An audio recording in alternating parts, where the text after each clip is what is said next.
Bonsoir à toutes et à tous. On est ravis ce soir d'attaquer ce Penser le présent avec Apollonia Sokol.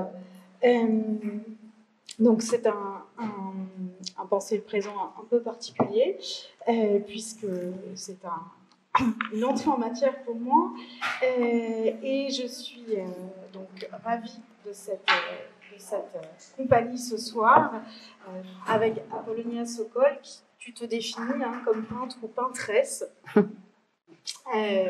Tu es diplômée des Beaux-Arts de Paris en 2015. Tu as une approche de la peinture figurative et éminemment politique. Ta peinture résonne, comme on va le voir ce soir, avec beaucoup de combats, que ce soit des combats féministes, des combats queer, mais également avec les grands maîtres. Ton travail vient mettre justement l'accent sur bon nombre de zones d'ombre de l'histoire de l'art occidental. Ta biographie est bien sûr importante. Tu grandis, et je pense que beaucoup de personnes dans la salle ont cette information, au théâtre du Lavoir Moderne dans le 18e arrondissement de Paris. Tes origines danoises et polonaises ont aussi une incidence dans ta trajectoire personnelle et artistique. Après ton diplôme aux Beaux-Arts de Paris, tu pars d'abord assister l'artiste Dan Cullen à New York, puis à Los Angeles pour une résidence. En 2017, tu es nominé pour le prix Emerige à Paris. En 2020-2021, tu es pensionnaire à la Villa Médicis à Rome, et ton travail a été montré dans de nombreuses institutions. L'exposition Possédée en 2019 au MoCo, la belle exposition collective aussi à Paris, Entre tes yeux et les images que j'y vois, à la Fondation Ricard. Et puis, très récemment, tu as eu aussi une exposition personnelle au Musée d'art contemporain Arken à Copenhague. Donc tu enseignes aux Beaux-Arts de Caen et tu es représenté par la galerie de Pile à Istanbul. Mais c'est aussi ce qui nourrit cette invitation ce soir, c'est aussi la sortie en France récente du documentaire Apollonia, réalisé par Léa Globe, mais qui a depuis 2 ans une carrière internationale très remarquée, primée dans de nombreux festivals, et qui finit un petit peu sa course en France depuis la fin mars. Et ce documentaire a pris une forme très particulière, puisque Léa Globe, la réalisatrice, a commencé à te suivre alors que tu étais toi-même étudiante aux Beaux-Arts de Paris. Et ce qui devait être un format sans doute plus court s'est transformé en une aventure et une complicité de 13 ans. Et ce soir, c'est aussi l'occasion d'échanger autour de ce film, autour de ton travail, et de ce portrait où se dessine aussi en creux une histoire de sororité, des rencontres très fortes, que ce soit les portraits croisés entre Léa Globe et toi, ou bien sûr celui d'Oksana Shashko, qui était cofondatrice des Femmes. Donc pour amorcer cette conversation ce soir, on a le plaisir d'être en compagnie de Cathy Aliou. Cathy Aliou, je pense que beaucoup d'entre vous la connaissent ici parmi les étudiants. Cathy Aliou est commissaire d'exposition, mais elle dirige également le département des œuvres aux Beaux-Arts de Paris. Vous avez une discussion au long cours depuis de nombreuses années. Et c'est aussi l'occasion de ce dialogue ce soir. Avant de vous laisser à toutes les deux la parole, j'aimerais repréciser aussi ce soir un format un petit peu particulier, parce qu'on a la possibilité, pour celles et ceux qui le souhaitent dans l'Assemblée, de poursuivre après notre rencontre ici, d'aller continuer la soirée en allant au Ciné-Reflet, voir le film. Vous bénéficiez d'un tarif préférentiel aussi, mais vous avez la possibilité de voir une séance du film rue Champollion ce soir, et donc on embraye avec celles et ceux qui le veulent après la conversation ce soir. Et j'en profite également pour vous dire qu'on accueillera également un autre rendez-vous jeudi autour de Vincent Barré. Et je vous laisse maintenant bien sûr la parole. pour amorcer cette discussion. Merci. Merci beaucoup Audrey et merci pour ta belle et chaleureuse, généreuse présentation d'Apollonia, de moi. Merci pour ton accueil et d'avoir su organiser cette diffusion du film Apollonia avec le Reflet Médicis. Merci à vous toutes, peintresses, peintres, amoureux, amoureuses de l'art, d'être là, soutien, amis d'Apollonia, Beaux-Arts de Paris, les collègues, les amis de cœur qui sont si nombreux ici. Merci à toutes d'être là ce soir et merci à toi, Apollonia. Merci. Merci pour cette invitation, merci pour cette belle introduction. Et je suis très touchée aussi de voir que dans la salle, il y a des visages que je n'avais pas vus depuis longtemps. Donc, c'est un honneur d'être de ce côté-là, dans l'amphi. Donc, voilà, merci beaucoup. Merci, Cathy. Alors, justement, une petite chose en introduction, une sorte de message de précaution ou de prévention. Tout ce qui va être dit, que rien de ce qui va être dit ce soir ne soit un prétexte pour quiconque n'aurait pas encore vu le film, de ne pas courir le voir avec nous tout à l'heure ou plus tard, puisque comme vous le savez, aucun dialogue, aucune lecture, aucune critique, aucune exégèse ne vaut la relation directe à une œuvre d'art. Donc on ne va rien dévoiler. Le suspense est entier jusqu'à la fin du film, et pourtant, dès le début, on sait que le sujet principal, c'est Apollonia, et ça reste le sujet principal à la fin. Donc voilà, on va parler très librement. Il n'y a pas la peur de déflorer quoi que ce soit, et en tout cas, on va le faire ensemble. Ouais, on va essayer de ne pas dévoiler. Moi, je risque de parler un petit peu trop. Il faut m'arrêter dans ce cas-là. Non, mais à dévoiler, tout est déjà dévoilé. Et puis, peut-être cette première question, tu l'as introduite, Audrey, c'est qu'est-ce que cela fait, Apollonia, de revenir aux Beaux-Arts de Paris, cette institution à laquelle tu as consacré tellement d'énergie, de temps, où se sont aussi formés tes rêves, presque 10 ans après l'obtention de ton diplôme. Je suis assez émue. Là, aujourd'hui, je vois qu'il y a mon directeur qui est assis ici présent, Nicolas Bourriot. Il y a aussi Jenny Loga, qui était quand même la reine des Beaux-Arts, de la scène parisienne. Mais j'ai de très bons souvenirs du temps que j'ai pu passer ici. On peut vivre finalement cette école de plein de façons différentes. C'est finalement en arrêtant mon cursus aux Beaux-Arts que j'ai compris qu'au sein de l'école, il y avait plusieurs écoles. Moi, je faisais partie de ces espèces de geeks qui venaient très tôt le matin, qui repartaient très tard le soir et qui ne buvaient pas trop de bière dans la cour et qui ne connaissaient pas tout le monde. C'est après donc, que j'ai dû me créer un réseau. Mais c'est vrai qu'il y a plein de façons différentes de vivre ces années ici. La peinture est quelque chose de si compliqué que quand on s'accroche à ce truc dès le début, finalement, on reste enfermé dans les ateliers entre peintres. C'est un peu dommage. Donc voilà. D'ailleurs, dans le film, on voit comment est-ce que j'essaye après de gagner ce temps, je suis à la chasse du temps pour avoir du temps. Enfin, parce que j'estimais que j'avais pas eu assez de temps finalement pour rencontrer les bonnes personnes. Mais il n'y a pas de bon parcours en fait. J'ai pu créer des liens. J'ai eu la chance de rencontrer des personnes incroyables dans cette école. Voilà, j'ai ramené mon chien. Je suis désolée. Je l'ai caché, mais bon, viens ici. Jusqu'à présent, ça n'a pas duré longtemps. Et donc notamment, par exemple, j'ai une amitié de très très longue date, depuis le début de mes études. Donc c'était quoi en 2010 avec un professeur qui était toujours dans cette amphi-là, justement Didier Semin. Et donc c'est un petit peu une amitié surprenante parce qu'on est quand même des contraires, à savoir on n'est pas d'accord politiquement nécessairement, on n'est pas c'est un vieux monsieur de 60 ans voire plus et moi je suis une jeune woke insupportable, mais on continue à s'écrire une vingtaine de textos par jour concernant la peinture, les références et voilà ce jeu de langage qui est celui de la peinture et de l'art. Et donc ça, c'est un des exemples grâce à l'école que j'ai pu rencontrer cette personne, mais aussi les autres peintres qui avaient donc dans cet atelier de geek de la peinture, dernier étage, tout en haut, dans un atelier où personne ne passait. Donc Nathanaël Herbelin, notamment, qui a son exposition au Musée d'Orsay en ce moment. Voilà. Inès Di Folco, enfin bon, je vais pas citer tout le monde, mais c'était quand même fabuleux quoi, d'étudier ici. Puis aussi, quand j'ai tenté le concours ici, je connaissais pas ce Paris, quoi. Pour moi, Paris, ça s'arrêtait au boulevard Barbès. Donc, c'était deux mondes complètement différents, quoi.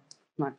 Tu viens de me donner les fils là, pour continuer d'introduire ton travail. Tu as parlé du temps et de l'amitié. Et moi, donc, pour vous qui avez vu le film, ça paraît une évidence, mais cet étirement, cette construction dans le temps du film, c'est l'une de ses grandes forces. C'est sa grande singularité. Il y en a d'autres, des forces et des singularités. Et d'emblée, dans la construction du film, Léa Globe, donc la réalisatrice que l'on remercie, qu'on salue également, a pointé que d'aussi longtemps qu'elle se souvienne, elle a vu le monde au travers d'une caméra, qu'elle n'a pas trouvé de sujet néanmoins aussi saisissant que toi. Et plus tard, mais assez rapidement dans le film, on voit que vous partagez cette pulsion scopique, cette relation à la caméra, au film, à être filmé, puisque on apprend que de ton côté, finalement, cette relation à la caméra, elle est naturelle, elle est consubstantielle, puisque tes parents se sont adressés à toi et se sont filmés, et ont filmé plutôt le moment de ta conception, jusqu'au moment de ta naissance, et au-delà jusqu'à ton adolescence. Donc vous avez en partage, et c'est peut-être un des éléments fondateurs du film, qui a permis justement cette durée assez rare, c'est une relation assez évidente du monde par le médium, par le prisme de la caméra. Ça, c'est une première chose, et on sent que dans une relation totalement extime au monde. Il n'y a rien que tu ne sembles, en tout cas, vouloir lui faire échapper. Oui, on peut remercier ma mère qui est dans la salle pour avoir effectivement filmé ces débats avec mon père. C'est-à-dire que le film commence, bon, c'est pas spoilé, mais c'est vrai que le film commence avec ma conception, ce qui est assez étrange. Habituellement, je m'excuse envers le public après avoir vu le film, voilà, de leur avoir fait subir ce moment. Et c'est d'autant plus étrange pour moi de me voir non seulement naître, mais être conçue, parce que personne n'est supposé voir sa propre conception. Ça a quand même permis à ce que je ne me pose pas de questions quand Léa Globe, la réalisatrice que je ne connaissais pas, frappe à ma porte pour entamer un documentaire. Je me pose pas vraiment la question de l'intimité ou est-ce que c'est un problème pour moi d'être filmée. Moi, c'est naturel, ça va de soi. Elle veut filmer, qu'elle filme. On est dans un milieu assez spécifique quand même, un théâtre underground qui était donc à Château-Rouge, qui existe encore aujourd'hui, le Lavoir moderne parisien. Et il y avait plein d'artistes autodidactes et des personnes aussi, des activistes et des personnes très engagées politiquement qui étaient qui travaillait dans ce lieu. Donc ça, encore une fois, c'était un lieu d'art où il se passait énormément de choses, mais vraiment en contraste avec toute cette effervescence qui se passe aux Beaux-Arts. C'est pas le même milieu, mais c'est quand même le même désir pour les artistes, en fait. Hein. Et donc, Léa Globe, pour moi, faisait partie une de ces artistes, quoi. Si elle vient avec une caméra qu'elle a envie de filmer, pourquoi pas. Et sauf que ça devait durer 2 semaines, et finalement, ça a duré 13 ans. Voilà. Je sais. Alors, Léa Globe, c'est intéressant de parler de ce film aussi dans ce contexte-là quand on est à l'école, parce que c'était un film, c'était un de ces exercices scolaires un peu bateau comme ça. Elle était en école de cinéma en début de première année, et donc elle devait faire au Danemark, elle devait faire le portrait de quelqu'un pendant 2 semaines. Donc elle a un peu galéré au début à trouver quelqu'un, puis finalement on lui a parlé de cette espèce de peintre un peu loufoque à Paris dans un théâtre. Et puis, à l'époque, on avait à Barbès, bon, elle savait pas ce que c'était Barbès, hein, à l'arrivée du Danemark. Et alors, donc, à cette époque-là, c'était le début de Skype. Donc, certaines personnes dans la salle savent ce que c'est, mais pas tout le monde. Hein. On n'avait pas des smartphones comme aujourd'hui. C'était pas il y a si longtemps que ça, mais bon. Et donc, elle m'a appelée sur Skype. Donc, c'était vraiment les premiers appels où on pouvait se voir. Donc, en fait, ça faisait vraiment un petit écran. Et quand on parlait par Skype, il y avait des gens qui entraient et sortaient dans le champ, en fait. Elle en parle très bien. Elle dit que déjà là, cette première conversation, pour elle, c'était déjà un film. Il y avait déjà plein de choses qui se passaient, en fait, dans ce petit écran. Et donc, c'est comme ça qu'elle a décidé de de prendre un train et de venir à Barbès. Moi, elle savait pas du tout où est-ce qu'elle arrivait, elle parlait pas français ni rien. Elle est arrivée avec son équipement d'étudiante. Et on n'avait pas de sonnette au lavoir moderne parisien. Par contre, il y avait un code.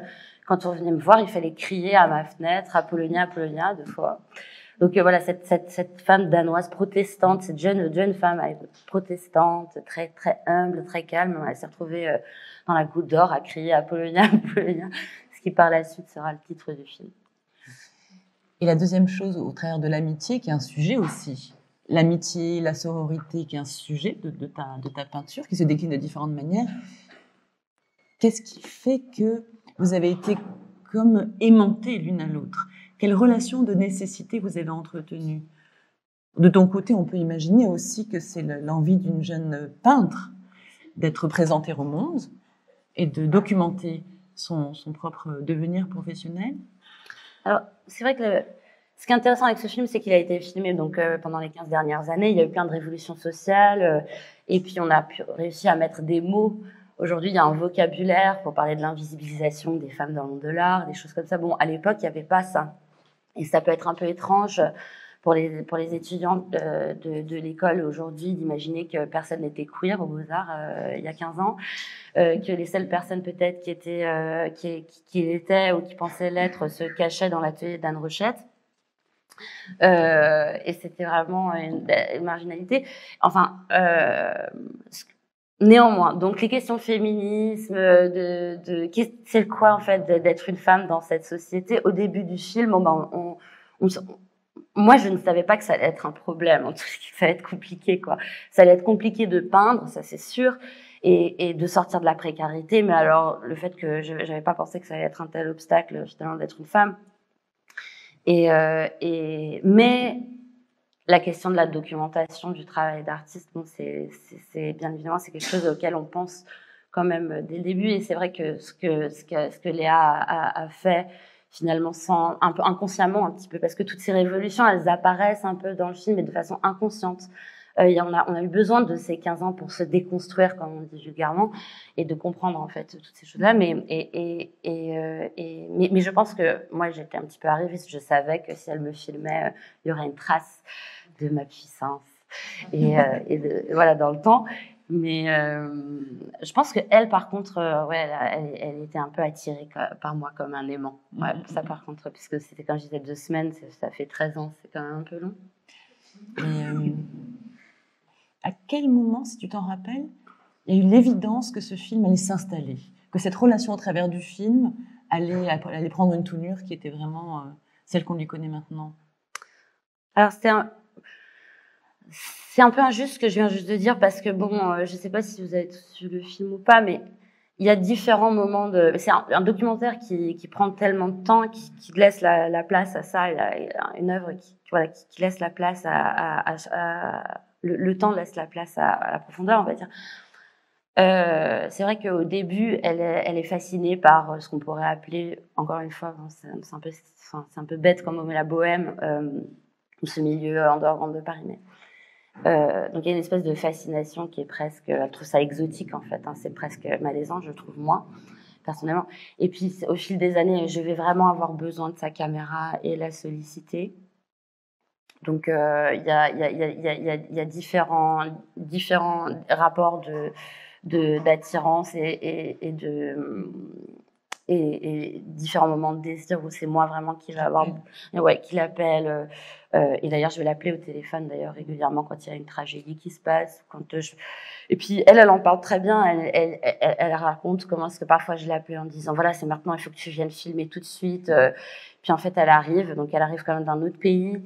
Elle fait le documentaire pendant 13 ans sur une personne qui habite dans un pays différent, dans une langue qu'elle comprend pas en plus. Hein, c'est quand même spécial. Et en fait, elle arrive et je suis juste en train de manger des pâtes, quoi, et puis il se passe rien. Donc il y a cette espèce d'anachronisme aussi.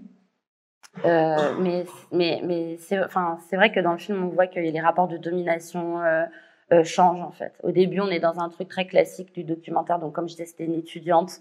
Donc elle est là avec un académisme, une façon de faire, ce qu'elle a appris à l'école. Comment on fait un documentaire. Donc où elle essaye de ne pas de ne pas être présente, en fait, d'être comme une mouche sur le mur pour que ce soit le plus objectif possible, mais ça n'existe pas, l'objectivité, on le sait très bien. Et après, tout ça va se renverser. À partir du moment, en fait, je pense, à partir du moment où elle va se filmer elle-même et qu'elle va tourner la caméra vers elle-même, moi, je vais cesser d'être un objet de désir, en fait, et de fascination. Et on va toutes les deux être des personnes. Et moi, je vais pouvoir être une humaine. Et là, ouais, voilà, les rapports de domination changent. Et quelque part, ça transcende le genre même du documentaire, en fait. Ou du reportage, enfin, je sais pas, l'idée que parce que dans le documentaire, on peut avoir tendance à être fasciné par quelqu'un et puis y projeter plein de vertus ou de voilà, qui n'appartiennent pas du tout à la personne. Enfin, vous voyez ce que je veux dire?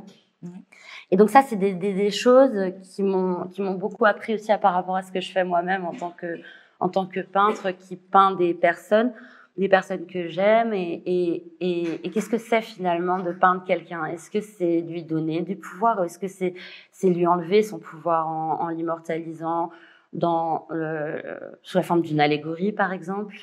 Donc voilà, ça m'a permis aussi de moi développer mon propre travail en la regardant faire. Et puis elle aussi, elle a appris de moi. Et puis bien évidemment, on a appris énormément d'Oksana Sachko, qui par ailleurs aussi était étudiante aux Beaux-Arts de Paris pendant une courte période. Oksana, bien sûr. Et ce que tu es en train de décrire, finalement, on peut le définir par un mot qui serait le mot soit peut-être du film initiatique ou même de l'émancipation. Et moi, je trouve que c'est ça aussi, ce film documentaire, c'est comment on trouve dans la vie, dans ses douleurs, les armes de son émancipation, de la construction, de l'élaboration de sa propre vie. Et j'ai l'impression qu'il est même organisé en deux parties. La première nous amenant forcément à la seconde par un mouvement de mutation qui serait comment j'arrive à m'émanciper, c'est le travail que tous les jeunes gens font, de mes liens familiaux, de mes liens d'attache aussi avec le lavoir moderne parisien. Tu le dis, hein, je suis une princesse, tout le monde envie ma vie, mais quelle énergie ça me prend. Et ton énergie, tu vas la mettre ailleurs, tu vas la mettre dans la peinture, dans l'élaboration de ta propre vie. Et pour s'émanciper aussi, ou pour vivre une vie d'adulte, c'est de subir des peines, de subir la mort de ceux qui nous sont proches. Et moi, je vois cet ensemble-là, de la première partie, qui est quand même présentée de manière très claire dans le film, toutes ces étapes, tous ces rites, finalement, que tu vas traverser, voilà, avant d'élaborer un chemin qui soit vraiment le tien, même s'il est jalonné d'autres aventures. Tu le vois comme un rite initiatique, comme un film initiatique? Ah, c'est difficile de parler de sa propre vie comme ça. Non, dans le film, dans ces deux parties. Là, j'ai du mal à dissocier, mais oui, effectivement. Alors, cette scène où je parle de moi en tant qu'une princesse aujourd'hui dans un château, aujourd'hui, quand je vois ces images, voilà, je vois que je suis dans une grosse poubelle et qu'il y a du moisi jusque dans nos oreillers. Mais beaucoup de liberté. Il y a beaucoup de liberté, il y a beaucoup de liberté. L'art, c'est la chose qui nous sauve en fait. C'est toujours d'ailleurs la raison de vivre et c'est ma salvation. Mais je pense que c'est comme ça pour tous les artistes. Après, c'est difficile de l'accepter, de le dire. Parce qu'on n'a pas envie de parler de l'art comme quelque chose de thérapeutique ou parce que ce serait un petit peu diminuer le mystère et sa valeur quelque part. Enfin, je sais pas, on n'a pas envie que ce soit simplement ça. Mais moi, je pense que c'est salvateur et je pense d'ailleurs que ce film, notamment, a sans doute sauvé la réalisatrice avant tout le monde. Et d'ailleurs, toutes les choses traumatisantes que moi j'ai pu vivre, qui sont peut-être dans le film, à partir du moment où ça a été raconté, monté et que c'est visionné par un public, toutes ces choses-là m'appartiennent plus personnellement. Elles font partie d'une histoire collective, et donc ce ne sont plus mes traumas. Et donc, ça pour moi, c'est aussi l'exemple comme quoi l'art sauve les artistes. Je ne sais plus pourquoi je disais ça maintenant. Mais tu vois, pour revenir sur le film et cette transformation au sein du film, on peut le dire aussi simplement d'une autre manière, qui serait que dans une première partie, au début du film, il y a plusieurs personnages qu'on identifie. Bien sûr, il y a toi, au premier chef, il y a le théâtre. Oui. Il y a un endroit, il y a un topos qui vit, qui est un sujet en soi. Et il y a Oksana. Oksana Chachko, donc, qui est la fondatrice du mouvement révolutionnaire féministe des Femen, que vous connaissez toutes et tous. Et après, les circonstances de la vie fait que tu t'extrais ou que tu es extraite du théâtre, que tu perds ton âme sœur, que différentes choses. On se recentre sur des enjeux qui sont les tiens, que tu partages avec Léa, qu'on apprend à connaître, des enjeux de création aussi, justement sur l'art. Après ce mouvement de bascule. Je le vois comme ça. Est-ce que ce seraient des personnages pour toi? Est-ce que tu as participé au choix, dans le montage, dans l'écriture? Est-ce que tu as tenu à ce que ces dimensions-là soient présentes, ou est-ce que ça s'est fait de manière concertée ou naturelle avec Léa? Alors Léa a eu beaucoup besoin de moi. Comme tu disais tout à l'heure, il y a eu des moments où elle a eu besoin de moi et des moments où j'ai eu besoin d'elle. Elle a aussi eu besoin de moi à la fin pour terminer le film. Et c'est encore une fois ces questions de rapport de domination par rapport au modèle ou le sujet. Enfin, elle avait besoin que je sois présente dans le montage parce qu'elle voulait que je me reconnaisse, que ce soit le plus juste possible et que je me reconnaisse dedans. Et ça, c'est quelque chose aussi hors du commun finalement dans le processus.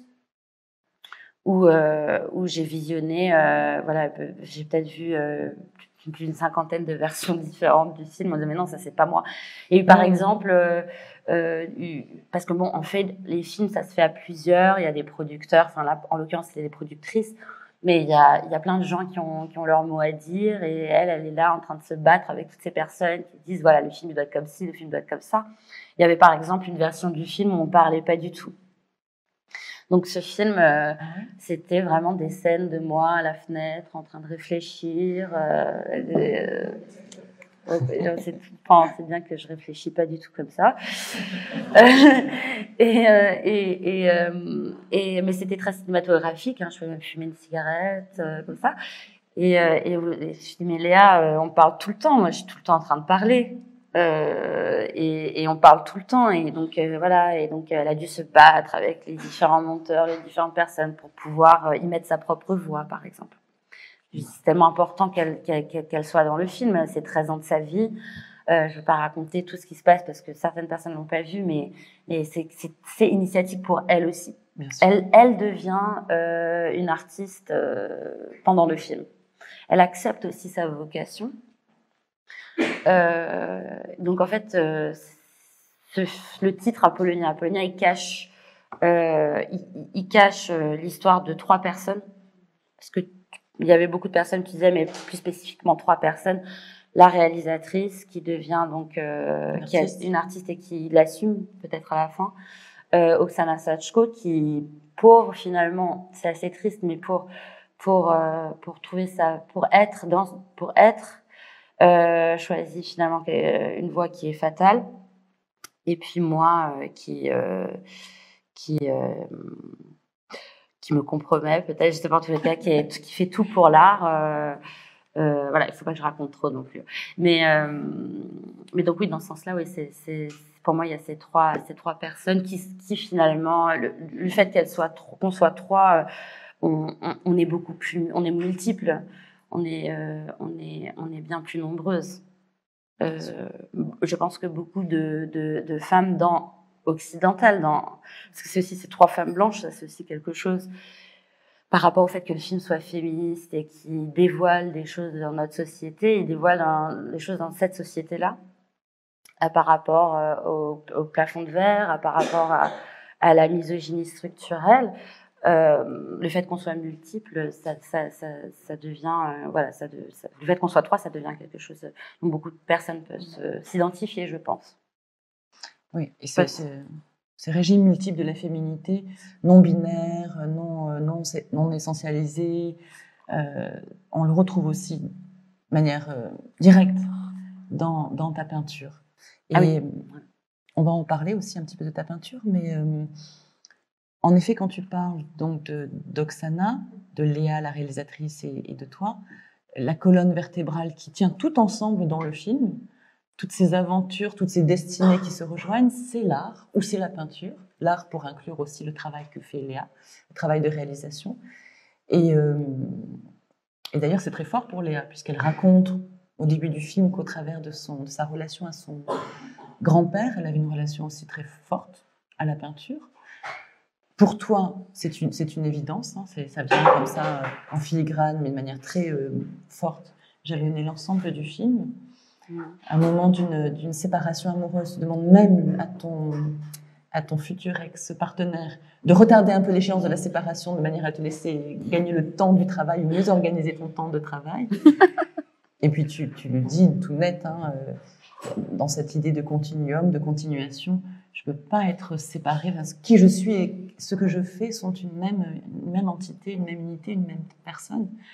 Donc vraiment... Oui, ça c'est juste, voilà, on a tendance, enfin, on a une certaine rhétorique comme quoi on devrait séparer l'homme de l'artiste. Et c'est quelque chose qu'on dit uniquement pour excuser les atrocités de nos génies. Mais je pense que à partir du moment où l'art est une raison de vivre, et on ne peut pas dissocier finalement les deux. Autrement, autrement l'art serait un produit. Non, enfin, oui, en tous les cas, si moi je pouvais terminer ma journée, passer à mon week-end, et voilà que là c'est terminé, c'est ma pause, je peux plus peindre parce que, enfin, dans ce cas-là, je serais juste en train de faire des objets qui ne seront dépourvus de mysticisme. En fait. Donc je pense que oui, c'est indissociable. On ne peut pas dissocier la femme de l'artiste. Dans le film, tu traverses, on vient de l'évoquer de manière légère, mais tu traverses de grandes douleurs, de grandes peines, de grandes joies. On alterne beaucoup entre des moments d'euphorie, de suspense, d'attente, et des moments aussi de peine, de souffrance. Mais les vrais moments de crise, c'est dans la relation à la peinture. Quand t'en as marre, que tu piétines, que tu pleures, que tu te mets en doute fondamentalement, c'est la peinture qui est le cause. Et tes choix existentiels, tes choix de vie, c'est aussi la peinture qui les dicte. C'est l'impression que donne le film. C'est terrible. Mais c'est ce que je t'entends dire dans le film, hein, dans tes choix de vie, dans ton organisation du temps, et dans ta relation au corps, à la maternité. Mais c'est peut-être ce qui fait que finalement, dans le milieu de l'art, c'est tellement facile d'exploiter les artistes. Parce que si il y a toute une économie qui est construite sur notre œuvre, mais en fait, nous, on ne peut pas vivre sans cette chose-là, donc on en est esclave quelque part. Et c'est dangereux de le dire à voix haute. Mais c'est un peu là où est le piège, quoi. Moi, j'ai grandi au Danemark, donc je n'ai pas d'origine danoise dans mon sang, mais j'ai grandi au Danemark. Et là-bas, en ce moment, c'est vraiment une société où les gens qui sont dans le milieu de l'art, et les artistes notamment, veulent se voir comme des travailleurs du monde de l'art. Et donc, où il faut être... c'est très intéressant parce qu'en fait, ils se battent tous et ils ont ce statut dans cette société où ils sont vraiment rémunérés pour chaque chose qu'ils entreprennent. Voilà, tout est calculé comme ça. Je trouve ça intéressant d'observer ça, mais quelque part, moi, je pourrais pas fonctionner comme ça parce que je ne peux pas réguler ma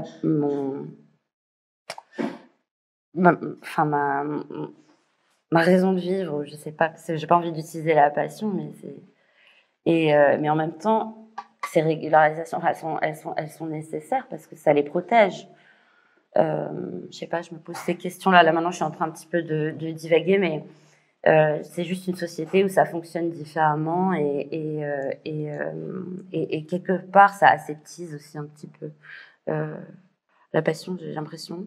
J'ai pensé la même chose avec les institutions. Bon, pour moi, tout est difficile. Hein. C'est difficile le marché parce que c'est quand même un lieu, voilà, un haut lieu de spéculation et même parfois de blanchissement d'argent. Il y a des gens qui sont quand même très malveillants dans le marché qui est complètement voilà, sauvage, par exemple, comme on en parle dans le film, c'est pour ça que je commence à en parler maintenant. Mais quelque part aussi, quand on travaille pour les institutions qui appartiennent à l'État, est-ce qu'on peut vraiment s'exprimer totalement librement? C'est des vraies questions que je me pose, en fait, parce qu'on est toujours tiraillé, voilà,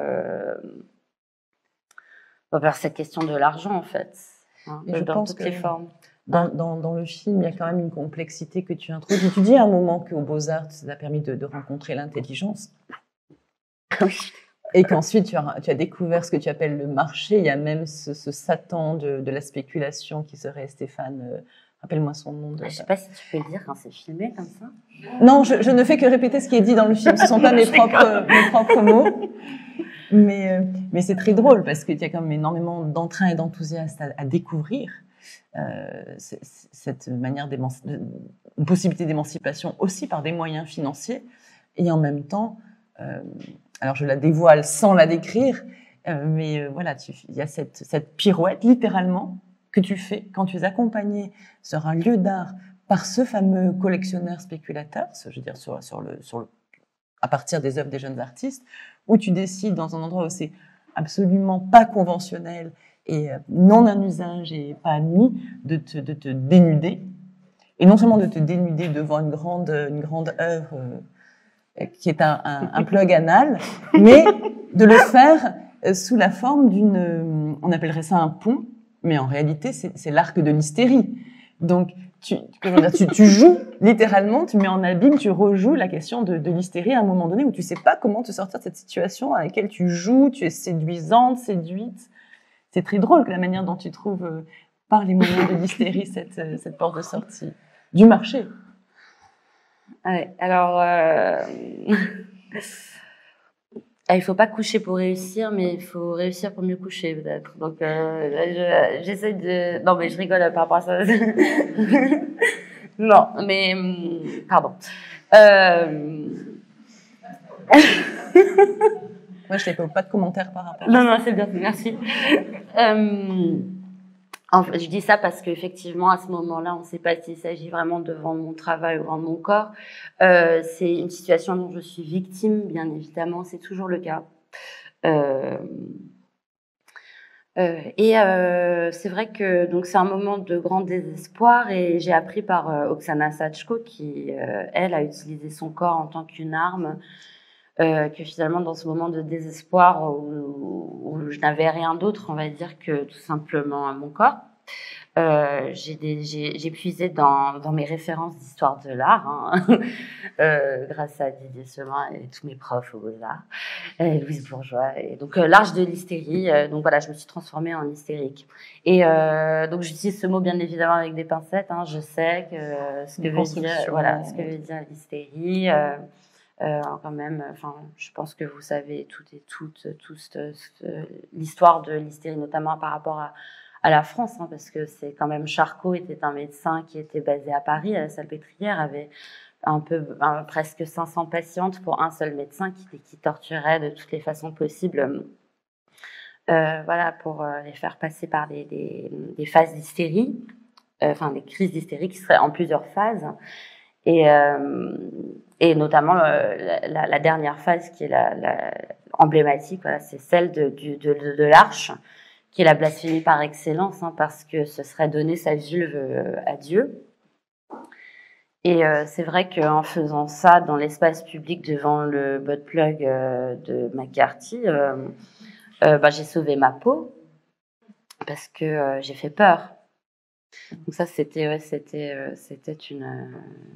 une feinte. Une pirouette. Littéralement une pirouette. Ouais. Ça a marché, hein, parce que donc 2 semaines plus tard, j'ai reçu un appel de la secrétaire de ce flipper, donc du monde de l'art. Il faut savoir que ce collectionneur, donc ce qu'on appelle un flipper, donc qui revend les œuvres des artistes. Un spéculateur. Spéculateur. M'a quand même amené à rencontrer des gens avec qui j'étais supposée travailler, dont un certain Harvey Weinstein quand même dans un hôtel. Enfin, c'était vraiment des situations vraiment difficiles et désespérées. Donc voilà, donc 2 semaines plus tard, j'ai reçu un appel comme quoi il désirait plus travailler avec moi. Sur ce, j'ai répondu « Oh, quel dommage merci pour tout, au revoir ». C'est comme ça donc j'ai pu me sauver. Stéphane Simkovitch, le 7 ans du monde de l'art existe toujours et a toujours à certains de mes tableaux, donc c'est un peu comme une épée de Damoclès au-dessus de ma tête, hein, parce que il pourrait les revendre à tout moment et voilà, et me détruire de cette façon-là. Je sais pas s'il faut que j'entre dans les rouages de l'économie de l'art même.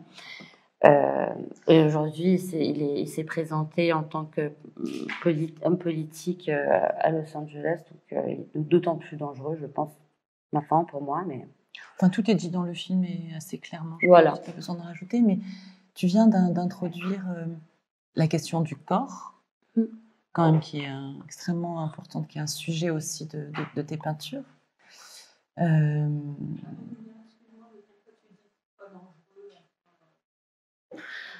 Bon, alors, moi, je vais juste expliquer. Excuse-moi, juste. Vous n'avez pas vu le film? Si. Ah bon, parce que c'est quand même. Un flipper, c'est donc quelqu'un qui peut, dans le meilleur des cas, donc acheter. Donc, il va faire un peu comme une écurie et prendre sous son aile des artistes qui sont vraiment désespérés. Et puis, cette personne-là, notamment, elle va les faire produire, puis après prendre les tableaux, les acheter à un prix dérisoire, puis les revendre. Et donc, à ce moment-là, il peut donc les revendre. Donc là, on est à Hollywood, donc en fait, c'est des sommes d'argent qui sont exorbitantes. Donc, le tableau ne vaut pas tant d'argent parce que ça a été mal peint, ça a été peint de façon en difficulté, on va dire. Et j'étais une jeune artiste, par exemple, donc il va les revendre à des gens qui sont des acteurs à Hollywood, par exemple, grands collectionneurs comme Leonardo DiCaprio, des gens comme ça. Il va les appeler en disant voilà, achète ça à 1 million. Donc ça, c'est ce qui risque d'arriver. Donc tout à coup, quelque chose qui vaut vraiment pas grand-chose et qui est pas terrible va valoir 1 million. Et donc on peut vivre, comme un artiste peut vendre des tableaux comme ça à 1 million qui sont mauvais pendant peut-être 5 ans. Il n'y a pas tant de gens qui sont si riches qui peuvent acheter des choses pas terribles sur la durée, quoi. Donc au bout de 5 ans, ça s'écroule forcément parce qu'il y a des vrais collectionneurs qui eux investissent des choses qui ont une cote organique, quoi, qui va se passer de façon organique. Et puis dans un autre cas, il peut aussi se fâcher avec l'artiste et tout revendre pour 3 fois rien.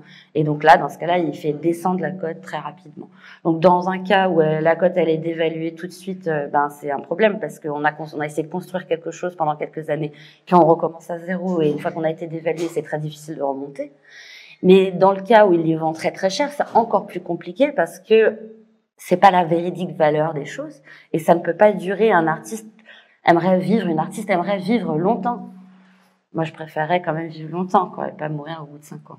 Donc voilà, c'est comme ça que c'est dangereux, dans ce sens-là. C'est une épée Damoclès, parce qu'à un moment, il va les vendre, et puis comment il va les vendre, je ne sais pas. Je ne sais pas si c'est un peu plus dans le sens. Voilà. On revient à la question du corps? On revient à la question du corps. C'est quand même une question que vous partagez fondamentalement pendant l'âge qui est le vôtre et les moments que vous traversez, Oksana, Léa et toi. Et dans cette question de devenir mère ou pas, vous avez fait toutes les 3 des choix tout à fait différents. Donc, il n'y a pas non plus une seule voie.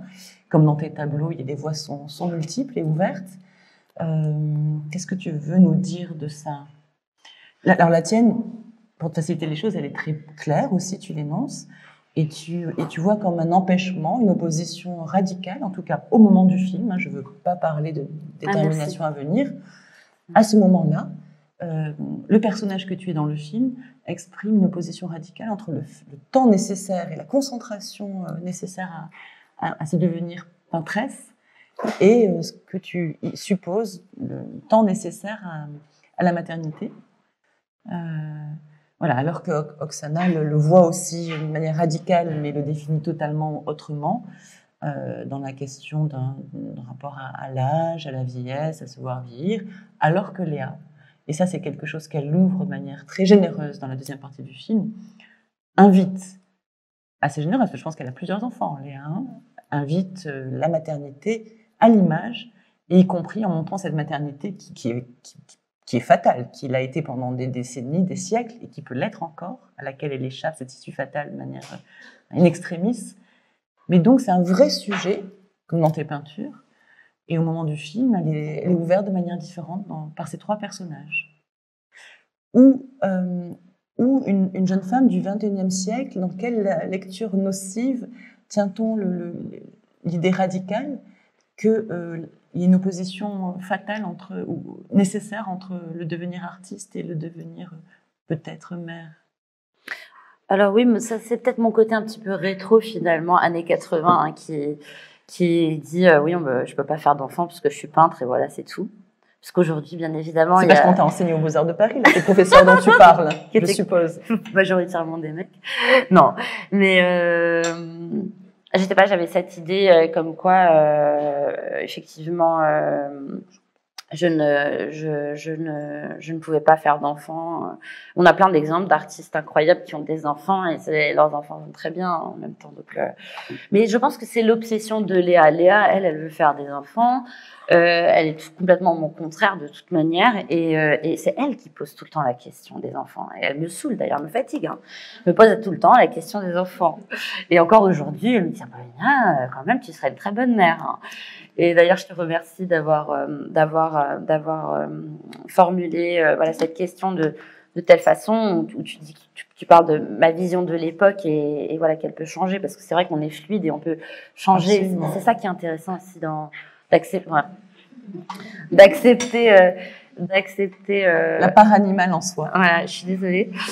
D'accepter la fluidité, c'est quelque part vraiment libérateur en fait, hein, parce que quand on se dit voilà mon identité elle est telle, les choses sont comme ça,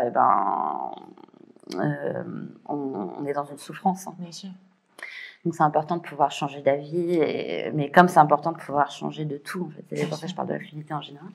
Mais elle me pose régulièrement cette question des enfants. Ce qui est bien dans le film, c'est que toutes les voies sont ouvertes. Il n'y a pas de... il n'y a pas d'unité de pensée, de parole. Et d'ailleurs, dans tes tableaux aussi, le sujet comme genre pictural de la maternité est présent. Et toi-même, tu me disais que la question de la féminité, non biologique, ouvre aussi à des logiques de maternité plurielles. Oui, voilà. Tu peux le dire plus précisément ? C'est intéressant l'image de l'accouchement finalement dans notre société de l'image. Hein, si on remonte jusqu'au veau d'or, en fait, la genèse le christianisme choisit l'image. Qu'est-ce qui se passe ? Il est fatigant. C'est intéressant parce que finalement on représente les femmes. Il y a beaucoup de femmes dans l'histoire de l'art qui sont occidentales qui sont représentées. Pourtant il y a vraiment très peu. Enfin il y a assez peu de grossesses. Il y en a, mais il y a très peu d'accouchements. Alors on peut se poser la question de pourquoi dans une société où on représente tout depuis donc la Genèse, les débuts de la Bible même. On représente tout, mais on représente pas cette chose-là, alors que bon, elle est extraordinaire. C'est quand même quelque chose de presque, de fabuleux que d'avoir deux cœurs dans son propre corps, de donner une vie, de porter une vie. Mais en même temps, c'est quelque chose d'extrêmement ordinaire aussi et très banal parce qu'on sommes tous nés de cette façon. Donc, plus ou moins. Donc, c'est un petit peu, c'est étrange qu'il n'y ait pratiquement pas de représentation. Donc, dans ce sens-là, c'est quelque chose qui m'intéresse, moi, par rapport au rapport de domination et l'invisibilisation, voilà, qu'il y a dans notre société. Donc, même si moi, je ne veux pas avoir d'enfants, toujours aujourd'hui, aussi pour des raisons écologiques, en fait. Maintenant, j'ai toujours des nouvelles raisons. J'ai toujours pas envie. Je trouve ça vraiment.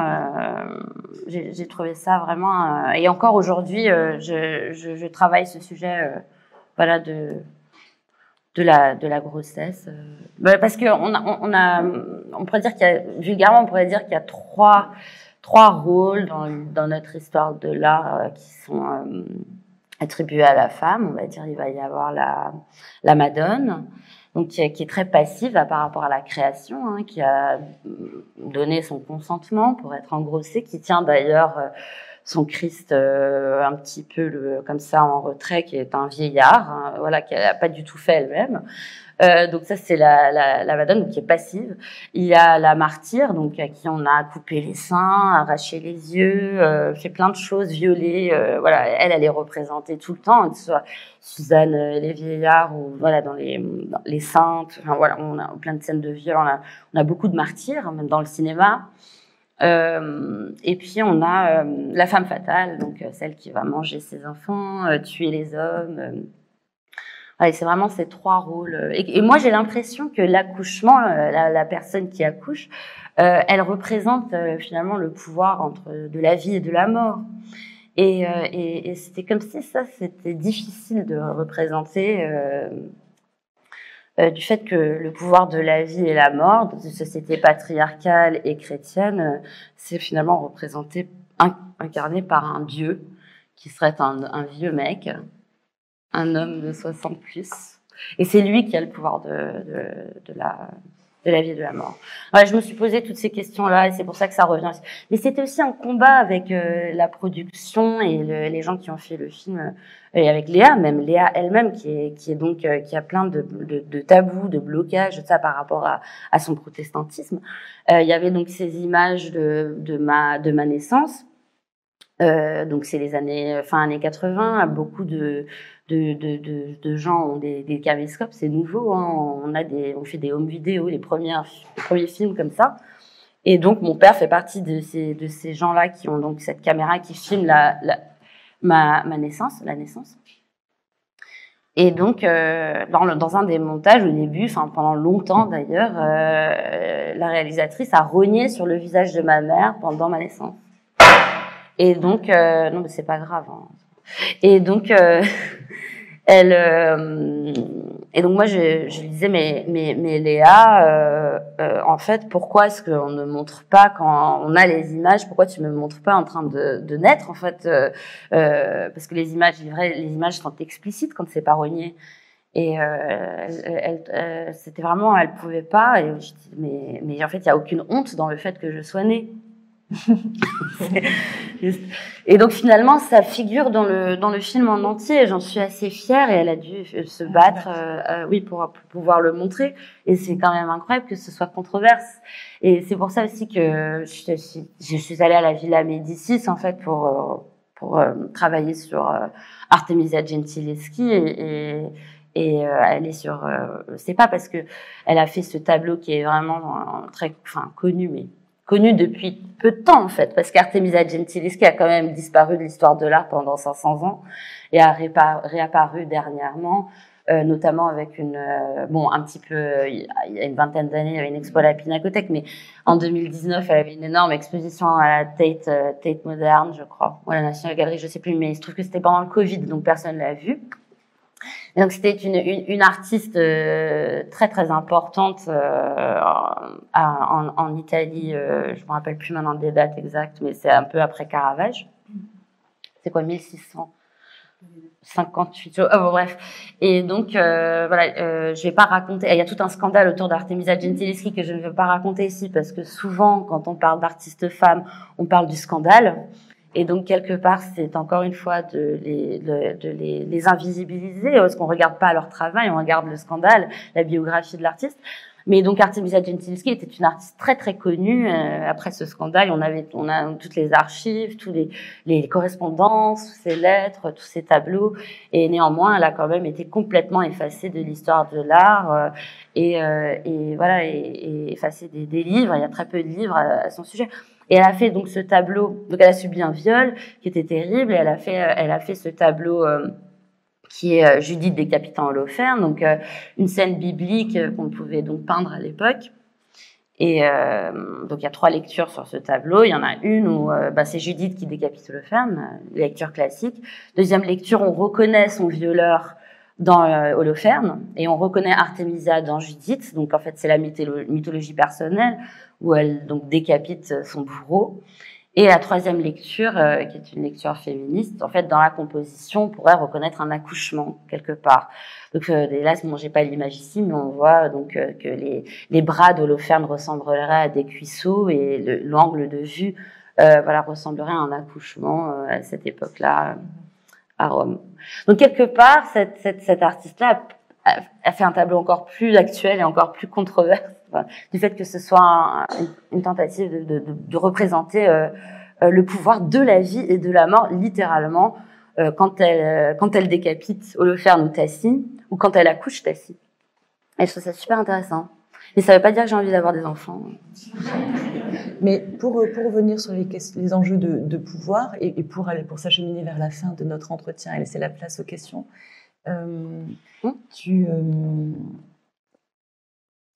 pour parler du pouvoir de l'art, du pouvoir de la création, ce temps de réalisation du film, de quelle manière il a influencé ta vie psychique, ta vie personnelle, ta peinture, si c'est le cas? Quelle incidence a eu concrètement sur toi? Alors, je pense que, comme je disais tout à l'heure, ça a vraiment une incidence sur moi parce que j'ai été fantasmée et objectifiée par la réalisatrice quand même. J'ai été son sujet. Et cette relation qui est très forte entre nous, c'est une œuvre d'art. Donc c'est aussi pour ça que j'ai aussi accepté ce rôle, on va dire. Parce que c'est tout pour l'art et je pense que son film est une œuvre. Donc c'est aussi pour ça que je le présente et que j'étais très présente, je suis très présente avec ce film pendant la campagne de sa sortie. Mais donc le fait d'avoir été des deux côtés, enfin d'avoir été cet objet de désir, ça m'a fait bien évidemment me questionner par rapport à comment est-ce qu'on représente des gens. Donc comme je disais tout à l'heure. J'ai aussi appris énormément de choses d'Oksana Sachko et ça c'est en lien aussi avec le film parce que quand elle allait mal, parce qu'elle a été dépossédée en fait de toute sa création, que ce soit de ses œuvres qui étaient copiées, voilà, et vendues sur un marché noir en Ukraine, donc sur le mouvement qu'elle avait créé, voilà, dont elle a été expulsée. Et donc son activisme qui était tellement voilà, Oslo, qui était voilà, donc qu'elle ne pouvait plus voilà, elle pouvait plus participer à ces actions. C'était quand même une des cofondatrices du mouvement, c'était l'artiste du mouvement, elle pouvait plus en faire partie. Et donc moi je lui disais toujours mais c'est pas grave, ça n'a aucune importance parce que c'est toi l'artiste et en fait tu es toujours capable de reconstruire, de te recréer, de faire de l'art. D'ailleurs à la fin de sa vie elle est venue, elle a été admise aux Beaux-Arts de Paris après 4 ans consécutifs où elle a séché le concours à chaque fois, hein. Tout le monde était prêt pour l'accueillir et ici qu'elle ait un asile et en fait elle venait pas le jour du concours. Bref. Et donc je lui disais c'est pas grave parce que c'est l'art qui va te sauver, c'est tout, tu es une artiste. En fait le problème c'est quand on donne des conseils comme ça, on les donne en fait à soi-même. Donc peut-être que j'étais en train de parler malheureusement à moi et pas à elle. Et sa raison de vivre c'était la lutte.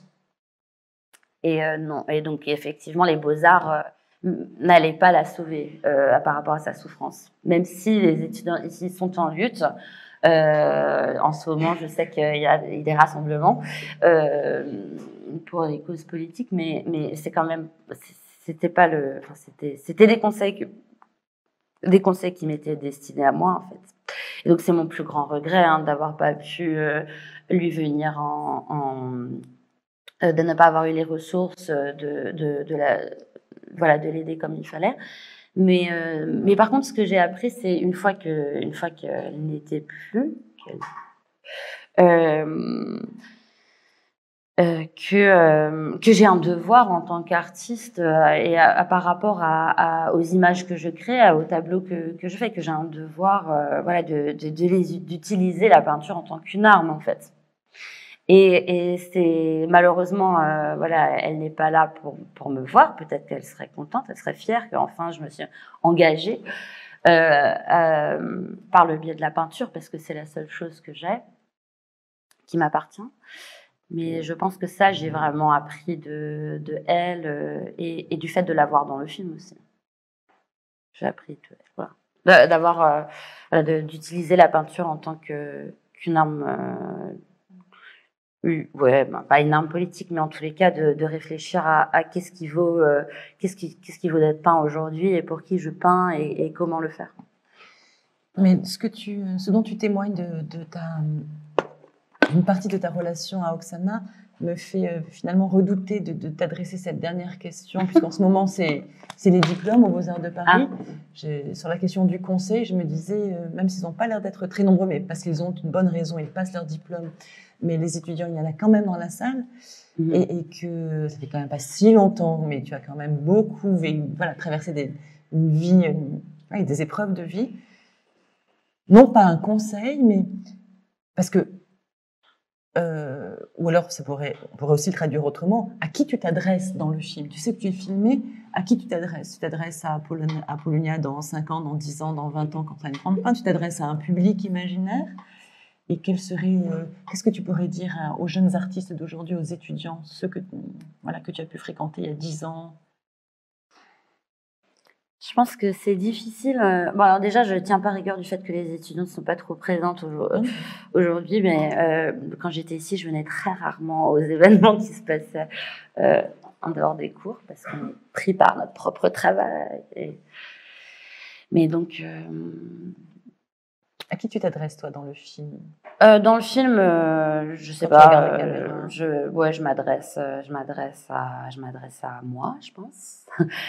Mais je pense que c'est difficile de créer aujourd'hui quand on a 20 ans, dans le climat actuel qui est assez déroutant. Et puis aussi d'avoir des projections pour le futur.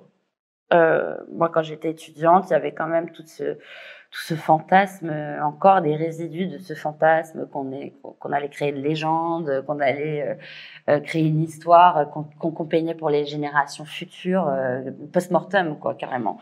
Mégalomane, on était aux Beaux-Arts de Paris, donc déjà on arrivait dès la première année, on disait vous êtes là. Et donc oui, c'est nous. Mais aujourd'hui, on peut plus vraiment parler comme ça, ni penser, on peut pas du tout se projeter comme ça, parce que déjà la figure du génie, elle n'existe plus, parce que c'est quand même un truc qui date de la Renaissance, où l'artiste se voit pour la première fois dans le miroir et se dit c'est moi, je suis Dieu. Et puis ça commence à entreprendre la conception d'un empire où le soleil ne se coucherait jamais, donc la colonisation et puis l'exploitation des ressources d'une manière infinie, quoi, à la façon à l'image de la rotondité de la Terre, comment est-ce qu'on va exploiter la faune et la flore finalement à l'infini. Aujourd'hui, ça n'existe plus. On sait très bien que ces ressources ne sont pas infinies. Donc moi, je sais qu'il y a énormément d'anxiété chez mes étudiantes par rapport au climat et par rapport à la situation politique actuelle des gaz. Mais je pense que c'est important de créer pour d'être le plus sincère possible et de créer pour soi, quoi, et de créer pour notre génération et de créer pour nous. Parce que l'art reste quand même un langage, et alors donc on peut le faire, voilà, un langage autre que le langage parlé. Donc moi je le fais par le biais de références et de, voilà, je rentre en dialogue avec les canons, les grands maîtres qui ont fait mon histoire, l'histoire occidentale, et avec qui je suis pas d'accord, par exemple.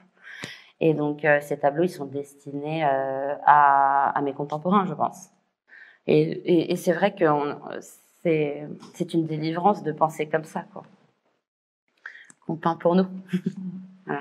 Merci Apollonia. Moi, j'ai bien terminé sur le mot de délivrance et de penser pour soi et ses contemporains surtout. Merci. Merci à toi.